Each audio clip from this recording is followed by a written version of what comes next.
The microgreen, like I was saying, the microgreen, I finally decide to tell the world because Right.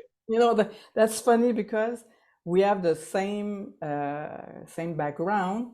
I was in Hmm. Canada. It's easy. I've been microbiotic for the past. My son is 32, so I start when he was 2 months old. I Okay. s- I completely flipped back. I read a book about. It was the son of Baskin and Robbins. The guy is very popular from the state anyway, Hmm. and this book changed my life. And I started eating raw food, Hmm. and it was not that easy to find in the beginning. But Yeah. now, since I travel for the past six years Hmm. all over the world, and I can find no green here, nowhere. Right. But something trigger, I will talk about it. Something Right. trigger because I met some people in the market in France and Okay. they were selling microgreen and I'm Hmm. almost faint when I when I met Yeah. them. I said, where were you? Right. Yeah. So it's interesting to hear that that you have kind of like that same mentality, right? Like you lived in the States or in Canada and you were like, I'm so used to this. Like we used to have access to it everywhere we go. Farmers market, you get microgreens. US, like 5, 10 years ahead of us, they just have it. Right. Yeah, And now we're here in Germany, and it's just like you can't get anything. Like people have no clue what this is. no, Like they know what cress is, right? yeah. Because it's like it's very common like anywhere, but like anything else they don't. And it's just like you go on the market. Like I just had my first market last week, and like I've been doing a lot of explaining, like just telling people, and like, but when they try it, it's just like, oh my god, this is amazing. Like how do I not know about this, you know? Yeah. I wrote the first of all the book I just launched. I it's all my stuff I knew.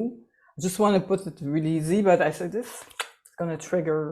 But it's because of the people I met here in France that start triggering back all those things and say, well, I that's what I want to talk about.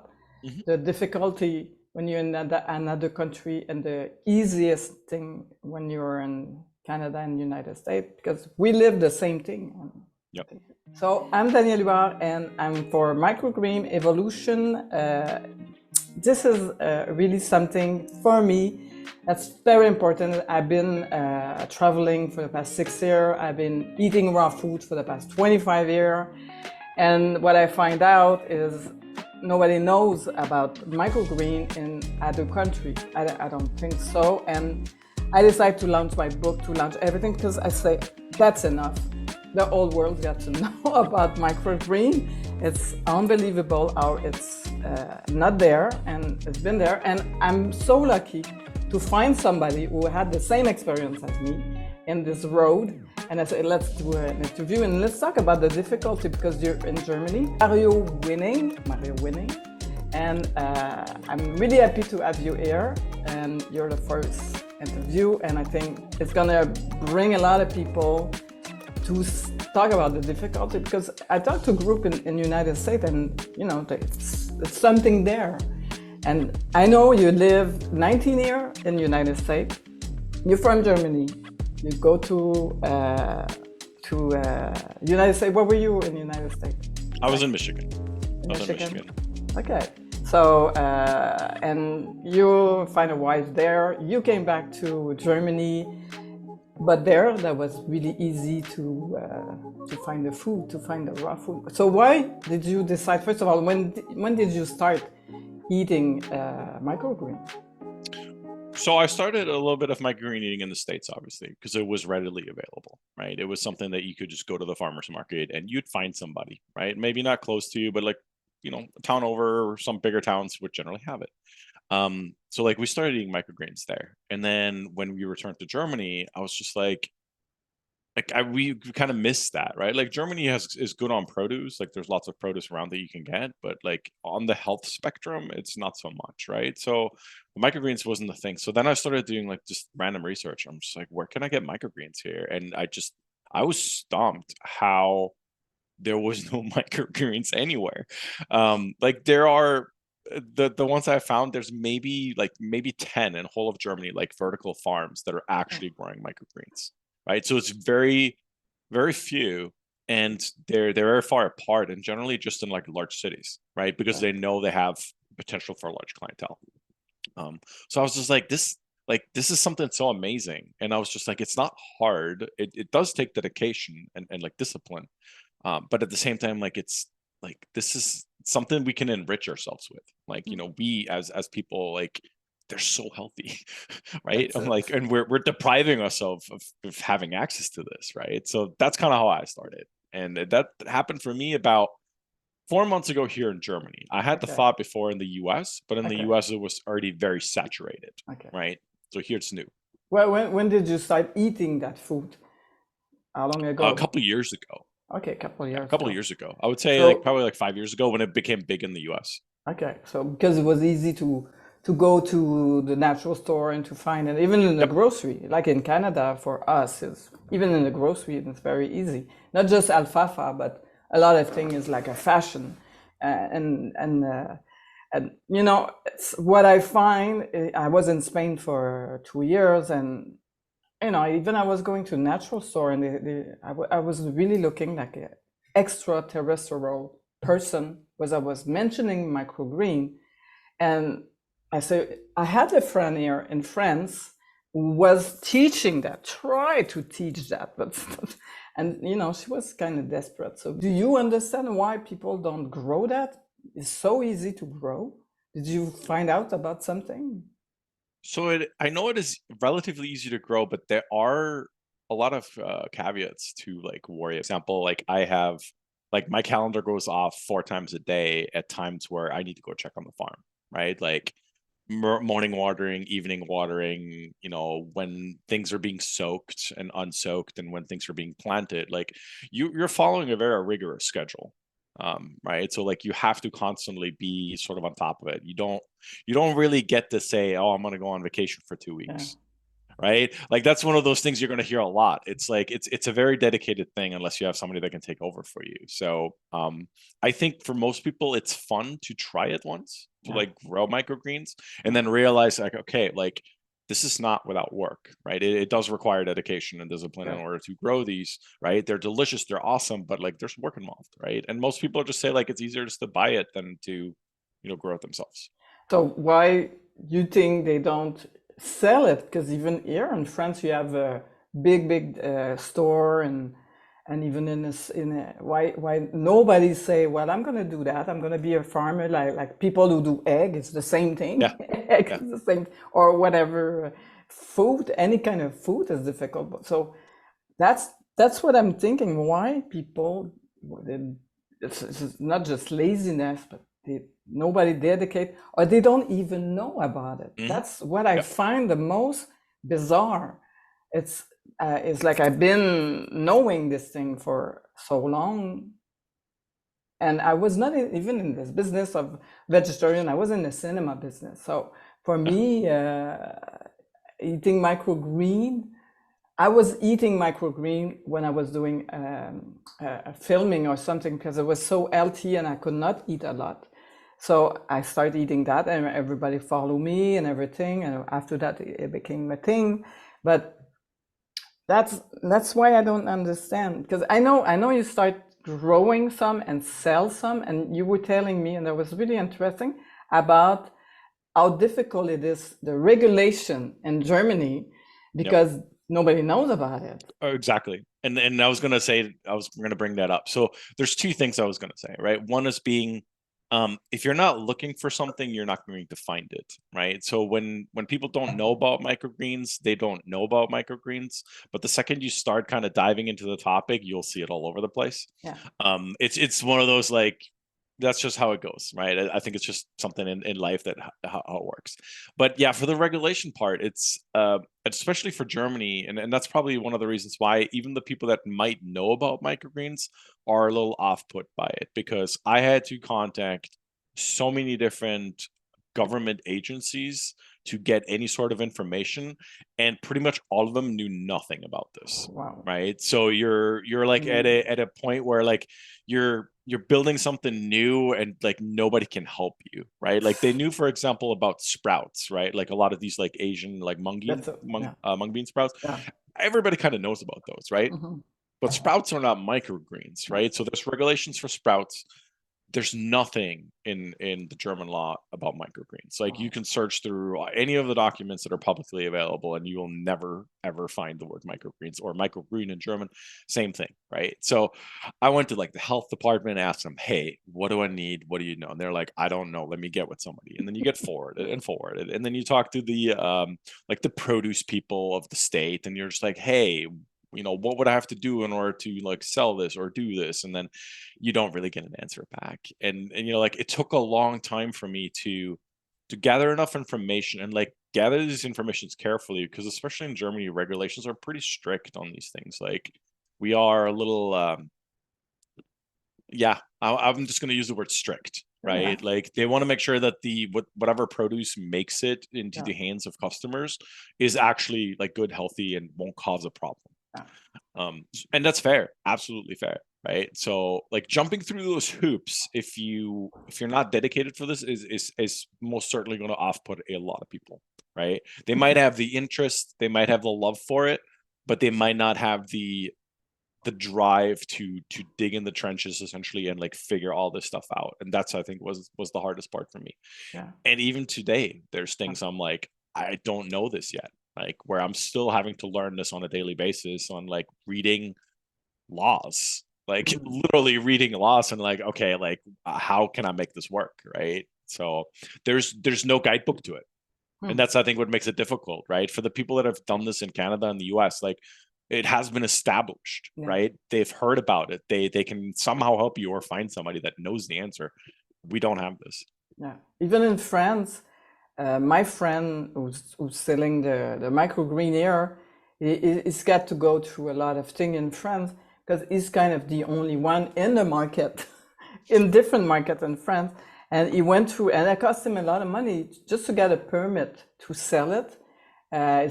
He went through a lot of, labeling, and people don't know nothing about it. So when you're in the market, they just look at you and say, what is this? What is this thing? So we just have a paste with cheese.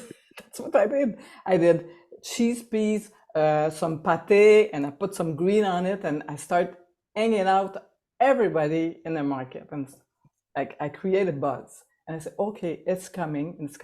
But I can, you're kind of the pioneer in Germany. Can you imagine that? Like we can probably talk 5 years from now and say, remember the interview we did? You were like a pioneer and it's going to be growing all over. Did you see yourself as a pioneer? I don't see myself necessarily as a pioneer. I see myself as an early starter. Like I said, there's other vertical farms that are already selling to grocery stores in larger cities in Germany. But there aren't enough of us. Let's say it that way. There's not enough of us actually to make like a larger impact yet, right? And I think that's where I sort of still see myself as a pioneer, or maybe even as like a teacher, right? Like I can expose more people in my area to microgreens, right? And they can carry that information and the knowledge of that to wherever they might go, right? Or if they're traveling through, like we have a university here local that's like it's a business school, like, and they're doing master programs. So like I'm hoping that like maybe some of these people will come through and they will be able to like carry that idea, or even the microgreens themselves, like into the rest of Germany, right? Or wherever they might be from. Yeah, I think you have to do a lot of here in France, a lot of chefs are using microgreen. So the Michelin chef are using for decoration, for stuff like that. But that's why in my book I talk about pairing, because it's some kind of spice also. Yeah. And people are really surprised when you put that with something in their mouth.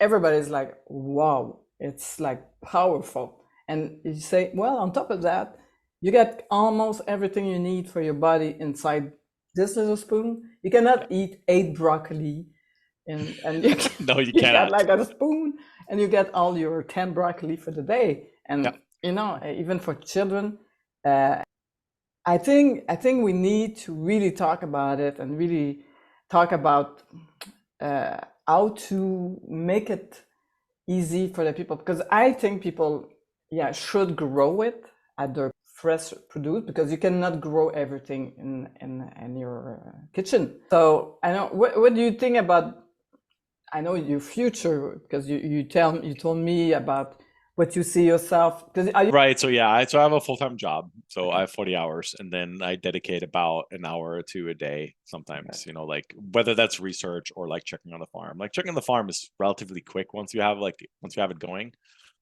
But like there's still a lot of research and like how to expand, how to do this, like all the research that comes with it, right? So that takes up most of my time at this point. But yeah, so we do markets on Tuesdays and also do the delivery to the two restaurants that I currently do on Tuesdays. so how did you And find those restaurants? Did they find you or you no, I went to found them. them? I went Okay, to them, right? Because the people don't really know what this is here, right? So I basically showed up at their doorstep, or okay, basically I called them up before I answered, like, "Hey, when's a good time for me to, stop by and talk to your chef, right? Your okay, kitchen chef." okay. And there's like, well, why, what, and like, what, like, why do you need to talk to chef? Like, it's like skepticism, right? And it was like, hey, I got samples I want to drop off. When's a good time to talk? And then, sometimes they just instantly say like, no, we're not interested. And I'm like, okay, that's your loss. That's fine. And then the other ones say like, oh yeah, cool. Come by, like bring the samples. And then I bring the samples. I give them the intro. I kind of talk them through like, this is what it is. I'll let them try if they want. And I say like, hey, these are free. With them what you want. Yeah, So like, just try it out. Right. yeah, And a lot of times, like when they try it, they're like, this is amazing. Like, why would I not want this? yeah. And just seeing them use it in the dishes is like very interesting. So what do you see yourself in, let's say at the end of the year, let's say for Christmas time? Let's just say a really close time, 6 months. Good question. Yeah, Good question. I would like to at least double where I'm currently at. So I'm super small time still. I'm running a single rack, and per week I'm only doing about 10 to 12 trays.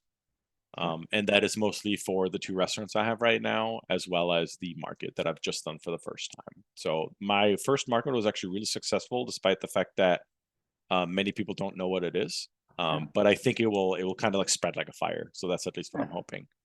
So I'm hoping that with a little bit of time and maybe expanding to a second market and also going to the larger town that's nearby, we live like 10-minute drive away from a 120,000 people town, Okay. which I have not even touched. Where do you buy your seed and all those the material you need? Right. So that's another thing, right? So that's harder in Germany still because like in the US you can get like the perfect racks, the perfect lights because it's so established, right? Yeah. Like companies have literally tailored their stuff to like, oh, I got these grow lights for the microgreen growers. Like I'm ready to go. Here it's like, where do you go? Nobody has anything that's like, for this. Like you want certain dimensions, you want certain lights. Like they're very specific, right? You want the trays, you want the specific trays, not just some random trays, right? Mm. So like I originally looked at like importing them from the States, but my shipping costs would have been the same as the price that I would have paid for the trays themselves. I'm like, I can't do that. So I did find a company in Ireland that actually has them. And I don't know if they're importing them or what they're doing, but I've been buying from them. So every time I need more trays or I'm realizing like, oh hey, I'm hitting my cap on trays, I just put in another order with them. Uh, Silver Seed is similar, right? So okay. there's two companies. There's one that's a German one. They're selling bioseed. Okay. So that's what I started with, and that's what I use mostly. And then there's a backup that I'm using from Poland right now. They're also a seed producer. They kind of tailor a little bit towards microgreens, or they are probably tailored almost exclusively to microgreens. So like you have on the label like your germination rates and like what you're expecting. Those are the kind of things that we as microgreeners generally would look for to like know how good of a seed it is. Mm. So those are the two. There's times where they don't have seed, so then I'm like, what do I do if they don't have seed, right? Like Wow.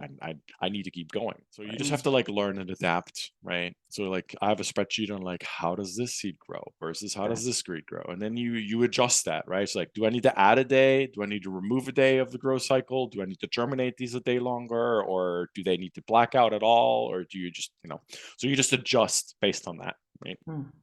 So to sell it in the market, because I know my friend here get to go through a lot of regulation, and we talked about it a little bit earlier. But is it anybody can go to the market and let's say you teach 10 people and it's well, I will. Is it easy or not easy or? So that was another thing I had to figure out, like, how does that work, right? So I contacted like our city hall in the town that we live in, and I asked them like, hey, what does it need for me to be at the market? Like, do I have to pay for a stand fee? Yeah. Do I need to reserve anything? Do I need to do anything? Like, do I need to be a business, Yeah. or can I just be there as a private entity? Right. So then they basically were able to give me information, and I kind of gave them information like, here, this is what I'm doing. They're like, oh, I've never heard of that, right? But we're just like, Yeah. but What? that didn't matter, right? They were Yeah. like, they Yeah. were interested, right? They Yeah. wanted to push the market. So I got lucky in our town because we don't have a stand fee because we're relatively small, Yeah. and they were really trying to get more people to come to the market to kind of make the market more livelier, right? More Mm. stands, more people, more interest. So I didn't really have a whole lot of problems. The only thing that I was really required to do was I had to do it's like a short seminar that you have to do for how to handle produce and Okay. how to make sure that it's like handled correctly, as in, clean, no bacteria, or like Mm-hmm. how to disinfect yourself before handling produce and making sure, because you're going to be handling these and giving them these to people, Yeah. right? And they're going to consume them. That's So it. like you have to be very careful like how you do these things, because anything you do, or like if Mm. if you have a pathogen or something that gets into the plants, you're like, that's a no-go, right? Yeah. So very, very strict on that. As for the market themselves, we just had to be a business, so I had to register a business, Sure. which I did, which was relatively cheap in Germany. It depends on where you are. I think it ranged from like 30 to 150 euros, right? Okay. And then with that, I'm just a one-person entity essentially as a business. So I need to have a logo, I need to have my address, my name, etc., everything listed on anything I do, because Mm. I'm the company and Yeah. I'm You're liable, right? public. Right, I'm public, Yeah. which You're which public. is which is interesting, right? Because like privacy laws in Europe and especially in Germany are very strict, but then when it comes to companies, like, blast my name everywhere, Yeah. you know. But that's how it is. How much you sell it? How do you sell it? In little pack, little box, little, and how much is it in Germany? Right. So I had to do a lot of research on Yeah, this. So that's right. I tried to use a couple of the other people that sell in Germany kind of like as guidance, right? Because it's basically market research. Or like, okay, what is everybody else selling for? Right. Yeah, Or like what are their prices for how much weight? Right. yeah, And then you kind of have to come up with your own thing. Like, I'm a startup, right? So like I don't want to set my prices too high, yeah. because if I do, then nobody's going to buy it and my startup's just going to go under. So I had to Yeah. find like a middle I, ground. yeah. I'm not going to make anything. I'm not going to grow, Yeah, that's right? it. But if I go too high and people Yeah, don't know the product, that's that's the it. other thing. People Yeah, don't know the product. They're not going yeah. to buy something for No, eight no, no, no, euros. And they're no. like, no, no, it's not going to happen, right? Yeah, So I'll give you what I kind of like settled on for now, and that's basically on like me calculating my costs and having a little bit of profit in there so that I know I can grow. yeah. So I'm currently selling 50 grams for 4 euros at the market. Okay. And then I have wholesale prices for like restaurants that are like lower, but they generally take higher quantities. So they get it cheaper because I save myself the containers, the labels, a bunch of like the labor of packaging into like small containers versus like Yeah. into a Tupperware containers for a restaurant. It's a Mm. different kind of story. So like you save a little bit there and you can make it cheaper so they get it. And so far, I have not had issues with the price, but nobody came up to me and said like, this is outrageous, or like, this is too much. So But is it expensive, the market in Germany? Is it like a bunch of carrots at 8 € for a kilo? Or... So I would say, in that particular sense, microgreens are probably considered more expensive because produce in Germany is relatively cheap compared to like the US, for example. I can't speak for how it For is in France. France, Yeah. but here it's produce is relatively readily available, and therefore the price is relatively low. But that also doesn't change necessarily that microgreens have a higher quality and higher nutrition and value counts than Mm. some of these other plants do, right? So you do kind of pay for that on the side, right? Like if I buy, like you said, a large head of broccoli versus 100 grams of broccoli, you're talking two very, very different things Mm. when it comes to nutritional value. So you kind of do pay for that, right? Mm. But I've had not issues with it. And then the other thing that I'm currently selling is, just because people don't know what it is yet, so I'm trying to get people interested. I'm just selling like a 100-gram sampler that basically has my 4 varieties in it. So I'll have 25 grams of broccoli, 25 grams of pea, 25 grams of sunflower, and 25 grams of red radish. And they basically, like, because they're different palettes, you know, like they can kind of like take them, try them on something. It's I mean, 25 grams is not a whole lot if you look at it, but people say like, oh, I really would wish to buy, but like I'm going on vacation for the next week, so it's not Yeah. going to work. Yeah. But they said, like, you know, when we're back, we're going to come back. And I've had a couple of people that didn't buy for other reasons, but they said like, please don't stop doing this. Yeah. Like, please keep pushing this. Like, please That's make it. this a thing. Don't get discouraged or Yeah. whatever it is. Yeah. Like, don't, you know, just keep pushing, because this thing is going to be big. Like, people Yeah. are going to come, people are going to love this, and it's That's going to it. become big in Germany as Yeah. well. Well, that's exactly what happened. What I was listening to people, and they say, "Please, I want to come back." And I was there, and I see people, and I say, "Wow, I love it! Bring a friend," and all those things. But of course, it's very much discouraging when you start up and when you feel like you're by yourself. But what I feel you're a very strong person, and you get a call. I think you get a call now. To do that, like just like me, I just have a call to say, people get to know about it. And I think with your what I'm feeling, I think you're gonna really succeed. So I want to have more of this discussion as you grow, if you like to, because Absolutely. yeah, we can, and I want to have different people too. So if you're willing to come back to the channel, and we're gonna follow you. And do you have, what's your name? What's the name of your company? I don't have a website yet. I'm not quite there yet. I'm doing most of my kind of like I'm kind of focusing on pictures more, because it helps people to kind of get an understanding of what it is. So most of my stuff I have currently is on Instagram. So I go under little.leaves.microgreens. Okay. And that's where I like try to post my stuff. There's also education is certainly one of the big things to be doing, because yeah, some people want to do it, some people that want to buy it already made. Yeah, I think we're having the same issue here. Like I kind of like did a little bit of research on that as well. I was just like, you know, it would be really cool to like make this possible for people. And there are people that already sell these in Germany, but you have to ask yourself, like, pricing wise, like, is this worth it, right? Or like, how can I get like a refill pack or something, like, or how does that work, right? Because, you know, you might grow it once, but then like, do you want to just throw away the plastic that it came in or something, right? Or do you do it in a way that it's like recyclable or reusable, right? Because like this is becoming more and more an issue in Europe, is the, you know, like, if it's not recyclable, then Yeah. you're fighting a lot of regulations again, right? Because you're already like, you know, Mm-hmm. people don't want it. Like, people want to make sure that it's like what they're using and what it is. It's, you know, it can be reused or it can be recycled. It doesn't end up in the trash, right? Like, Well, when you go, because I'm traveling, I'm a digital nomad, so I need stuff that go inside my suitcase so I can have this food. Because the problem is when you travel all over, like I do, and I'm vegetarian, I don't eat meat, I don't eat gluten, I don't eat, it's very hard to, when you going to a new country, to adapt. So at least you have this buffer of food that I know I can be nourished. And when I find out the food I want, with the store where I can buy my food, I can at least feed myself.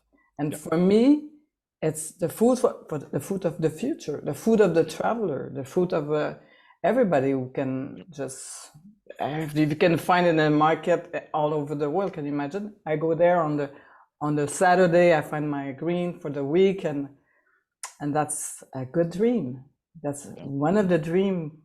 You know, that's why not? I think it's gonna happen. exactly. I think it's gonna happen. And a phrase you say, it's, I think we are 10 years behind United States, and I'm talking also Canada, because Canada is also more advanced. I don't know China, I don't know all those countries, but I think it's coming. The wave is coming. We just have to be ready to do it. And yeah, I wish you good luck and courage, because it's take a lot of courage. And Yeah, for sure. We're gonna do other Okay. educational monthly. We can do a monthly Yeah. review on microgreen, and yeah, why not? And so I that will. was very, very nice of you to share your experience about this, and I know people's gonna really say, okay, gonna go. So which town are you? Let's say we have people in Germany. So right. So I'm in a smaller town outside of Koblenz, Germany. Okay. So I'm about 10 minutes from Koblenz, but like everything is pretty close. So that's where I'm really hoping that if anything else like doesn't work out here, I'm hoping that I can make a foothold there, market wise. I will probably still be growing where I'm at, Yeah. but that would most likely be my market. So you have to next market on sausage, German sausage. You put the green on it, like a visual, and that's really work with my friend. Like we did we create some whatever they eat, so baguette and cheese and microgreen on top, and they make a good connection. A good combination. A Yeah. good combination, and couple of different microgreen for a different kind of cheese. I like to do The recipe combination. Yeah, I saw recipe, those. and the look is nice. Awesome. Yeah, let's grow that. Let's grow. Sounds good. Let's grow. That's Let's the grow. important part. Let's grow. So, Okay, awesome. I appreciate you. Thank yeah. you. So have a good evening, and You we'll too. talk very soon. Sounds good. soon. Thank you. Bye. Ciao. Bye.